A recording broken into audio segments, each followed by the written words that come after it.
आप सभी को नमस्कार। आज मैं आप सभी के समक्ष एक धार्मिक कहानी लेकर आई हूँ कि भगवान श्री कृष्ण ने बताया कि किन पापों के कारण मनुष्य को कुत्ते का जन्म मिलता है।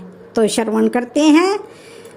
एक समय की बात है जब भगवान श्री कृष्ण की प्रिय राधा रानी अपनी सखियों के साथ अपने नगर बरसाना का भ्रमण कर रही थी, तभी वे एक घर के पास देखती हैं कि एक लाचार कुत्ता कुछ खाने की तलाश में खड़ा है।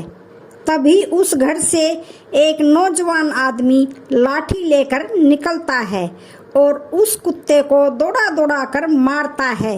यह सब देखकर राधा जी से नहीं रहा गया और उन्होंने अपनी सखियों से कहा, मेरी प्यारी सखियों, आप सब अपने अपने घर को चली जाओ।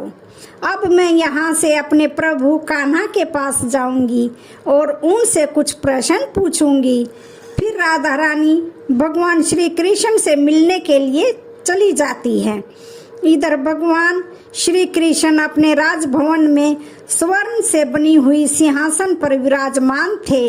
तभी उनके पास राजभवन में उनकी प्रिय राधा रानी पहुंच जाती है और भगवान श्री कृष्ण से कहती है कि हे कान्हा, जब मैं आज अपने नगर का भ्रमण कर रही थी तो मैंने देखा कि नगर में एक कुत्ता अपना कष्ट भरा जीवन जी रहा था और वह जिसके भी महल के द्वार पर जाता है, लोग उसे डंडे लेकर दौड़ा दौड़ा कर मार रहे थे और उसे अपने भोजन के लिए इधर उधर भटकना पड़ रहा था, किंतु उसे पेट भरने के लिए कहीं भी भोजन नहीं मिला। इसलिए हे प्रभु, इसे देखकर मेरे मन में एक प्रश्न उठ रहा है और मैं चाहती हूँ कि आप मेरे प्रश्न का उत्तर दें, तभी मेरे मन को शांति मिलेगी। तो फिर भगवान श्री कृष्ण कहते हैं, हे प्रिय राधा रानी, आपके मन में जो भी प्रश्न है मुझसे निसंकोच होकर बताओ, मैं तुम्हारे प्रश्न का उत्तर जरूर दूंगा। तो फिर राधा रानी कहती है, हे प्रभु, मेरा यह प्रश्न है कि किस पाप के कारण मनुष्य को कुत्ते का जन्म मिलता है और उन्हें भारी कष्ट भोगना पड़ता है। मित्रों, फिर भगवान श्री कृष्ण कहते हैं, हे राधा रानी, आज मैं आपको एक छोटी सी कथा सुनाता हूँ, जिसे सुनकर आपको आपके प्रश्न का उत्तर अवश्य मिल जाएगा। इसलिए इस कथा को सच्चे मन से श्रद्धा के साथ सुनना। फिर राधा रानी कहती है, हे प्रभु, आप कथा सुनाइए, मैं पूरे मन से इस कथा को सुनूंगी और कथा का प्रचार भी करूंगी। तो तभी भगवान श्री कृष्ण कथा को सुनाना शुरू करते हैं। एक समय की बात है जब भगवान श्री राम अपनी सभा में बैठे हुए थे, तभी उन्हें एक कुत्ते के रोने की आवाज सुनाई दी। फिर सभा में मौजूद द्वारपाल ने कुत्ते को वहां से भगा दिया और अगले दिन फिर से वही कुत्ता उसी स्थान पर आकर रोने लगा और द्वारपाल ने इस बार भी उस कुत्ते को वहां से मारकर भगा दिया। फिर सभा के तीसरे दिन भी वही कुत्ता उसी स्थान पर आकर फिर से रोने लगा। तो भगवान राम के मन में एक प्रश्न उठने लगा कि आखिर यह कुत्ता रोज रोज मेरे दरबार के बाहर ही क्यों रोता है।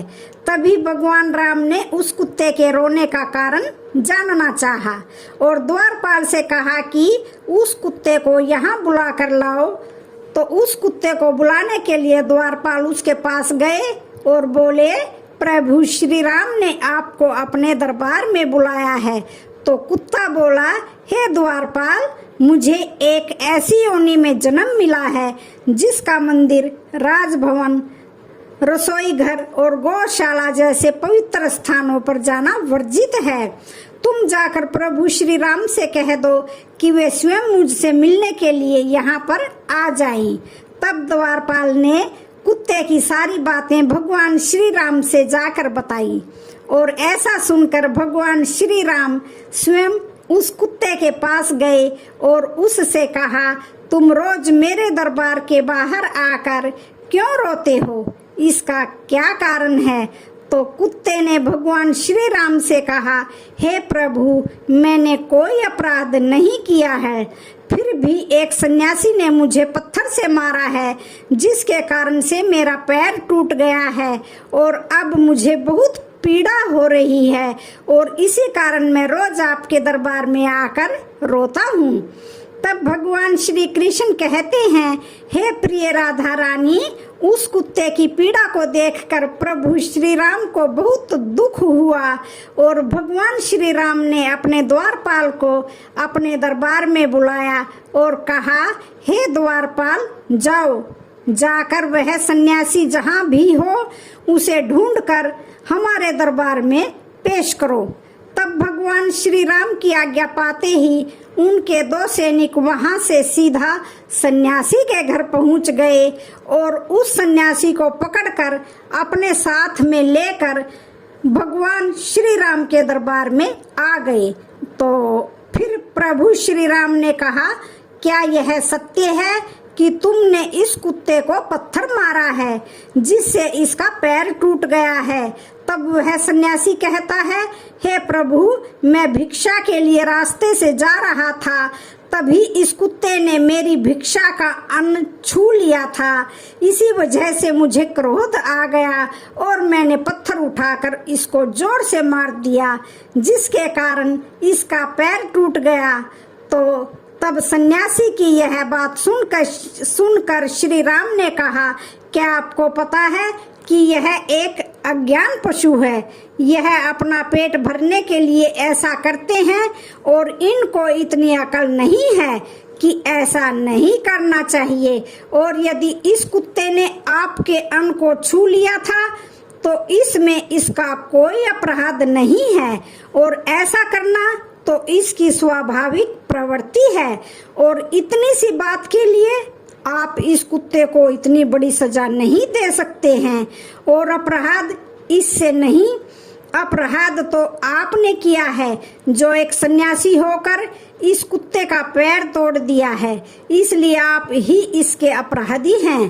तो फ्रेंड्स, फिर भगवान श्री राम उस कुत्ते से कहते हैं कि यह सन्यासी तुम्हारा अपराधी है और तुम जो चाहे वह सजा इसको दे सकते हो। फिर भगवान श्री राम की यह बात सुनकर उस कुत्ते ने कहा, हे भगवान, इस सन्यासी को किसी महल का राजा बना दीजिए।